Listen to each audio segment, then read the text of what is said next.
Hey guys, it's Andrew Henderson, Nomad Capitalist in Warsaw, Poland, and I wanted to share with you 5 US tax myths that you may have heard. These are things that people come to me with, email us about, and seems that there are some areas that there is a general misunderstanding about. Wanted to clear the record, and there will be more over time, but here are 5 of the big ones that I'm hearing lately as I'm talking to more folks who want to move their businesses overseas, want to move themselves overseas, possibly want to renounce U.S. citizenship.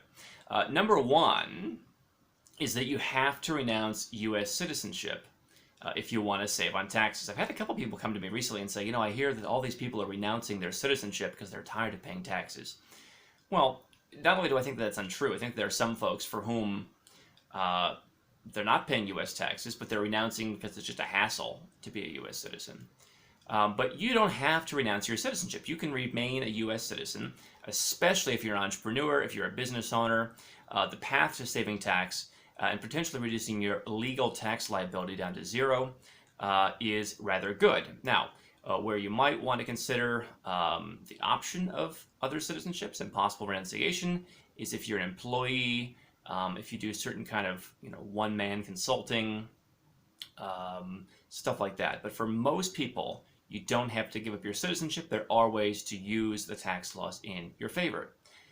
Myth number 2 is that whether you renounce or whether you just go and live overseas and take advantage of the tax exemptions, that you can't keep any stuff in the U.S. A lot of people hear this because Canadians, Australians, Brits, pretty much everyone else in the world have a provision in their country to become what's called tax non-resident.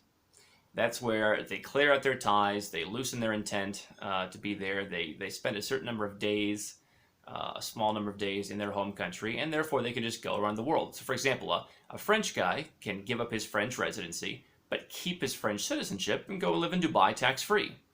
And he can always come back to France whenever he wants and resume paying taxes at that time. U.S. citizens don't have that. You always have to file a tax return as a U.S. citizen. But the cool thing is that in a lot of cases, you can actually keep some of the U.S. assets. So where somebody in Australia might need to cancel their lease or sell their home or sell their car to be deemed non-resident, Americans get to keep some of that stuff. So there are certain things that you can actually keep, and you can use some of your U.S. assets and U.S. accounts to facilitate a life overseas so that you don't have to go and jump into a whole new world all at once. Myth number 3, people come to me and say, Andrew, I heard I need a really complicated structure. I need to have an offshore company owned by another offshore company owned by a Panama foundation.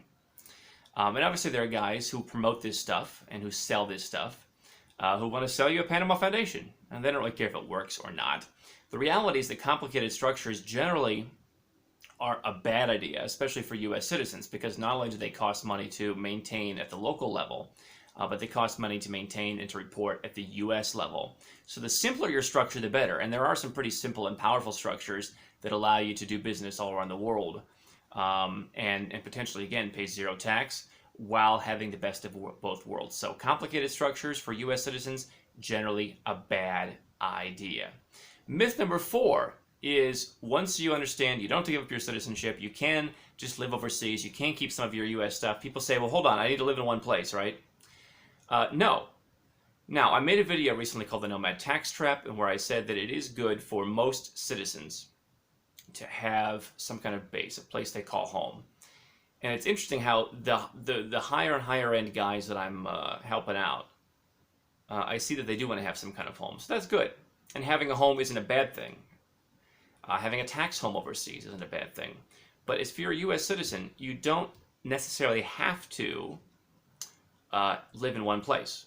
You're allowed to bounce around. You're allowed to be a digital nomad. Again, this is, while there are mostly downsides to being a U.S. citizen living overseas compared to other citizens, one of the advantages is you do actually have the ability to bounce around as a U.S. citizen. You don't have to stay in one place. You can live the nomadic lifestyle if you want. Myth number 5 is once you've done all that stuff, people say, oh, I overpaid last year. I realized that I was living the nomadic lifestyle. I didn't think I qualified for a tax exemption. I filed my taxes. I paid way too much, more than I had to. But let's just fix it going forward. sometimes that is the approach. And sometimes people come to me and say, well, hey, I earned a bunch of money in a US company. Can we shift it to a Hong Kong company after the fact? No. What happened is what happened. But if what already happened and it means you overpaid, then you can get that money back. You can amend past tax returns in many situations and get a refund. And I've seen this happen with a couple of guys who've come to me who paid US taxes as if they lived in the United States. One guy paid like $37,000 too much, if I recall. He should have paid zero. He was legally required under the law to pay zero, but yet he had an accountant who didn't know anything about living overseas who just charged him the full price. So he was able to get that $37,000 back. In his case, it did take a little bit of time. He actually had to get a paper check because of his particular situation. So it's not always the most simple push one button, get the money back in your bank account the next day kind of thing. But you are entitled to get money back that you overpaid. And if you have been living overseas and you haven't been properly structured, where I always like to start is, did you overpay? Many times people have not overpaid, but there are times when I run across guys who paid more than they have to, and they're entitled to get that money back, and they can go back and fix those mistakes. So those are 5 U.S. tax myths. There are many others. We talk about how to reduce your taxes living overseas at nomadcapitalist.com. We've got a whole blog article that goes into greater detail on these myths. The link is below. And so much other great content about how to live what we call the Nomad Capitalist lifestyle, which means keeping more of your money and living anywhere you want.